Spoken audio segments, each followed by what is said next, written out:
রাধে রাধে।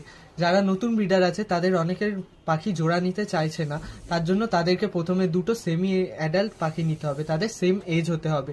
যদি একটা পাখি ছোট একটা পাখি বড় হয় তাহলে পাখি সহজে জোড়া নেবে না, পাখি বড় পাখিটা ছোট পাখিটাকে মারবে, এর ফলে পাখি কখনোই জোড়া নেবে না। আর জোড়া নিলেও ডিম বাচ্চা করার পরে বাচ্চাগুলোকে সহজে খাওয়াবে না বা বিভিন্ন রকম অসুবিধা হতে পারে পাখি। যাতে একটাই লাঠি থাকবে মাঝখান দিয়ে, আর অন্য লাঠি দেবে না, তাহলে যদি পাখি জোড়া নাও নিতে চায় তাহলে একটা লাঠির ওপর যখন দুটো পাখি এসে বসবে তাহলে তখন ওরা কাছাকাছি আসবে এবং তার মানে তাদের কথোপকথন হবে ও জোড়া নিতে তাদের সুবিধা হবে।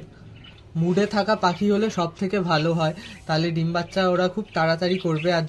আর যারা তোমরা তাড়াতাড়ি ডিম বাচ্চা করাতে চাও তারা মুডে থাকা পাখি পুষতে পারো, তো সেটা খুব তাড়াতাড়ি ডিম বাচ্চা করবে। আর পাখির প্রাইভেসি মেইন, সব থেকে প্রাইভেসি মেইন, প্রাইভেসি পাখিকে দিতেই হবে, পাখিকে একান্তে রাখতে হবে, কোনো ডিস্টার্ব করা যাবে না, মানে ব্রিডিং মিটিং এই সময়টা চলাকালীন বা ডিম দেওয়ার পরেও বেশি ডিস্টার্ব করা যাবে না। হয়তো একবার দুবার গেলে দেখলে সেটা ঠিক আছে, কিন্তু সবসময় দাঁড়িয়ে পাখিকে দেখা যাবে না।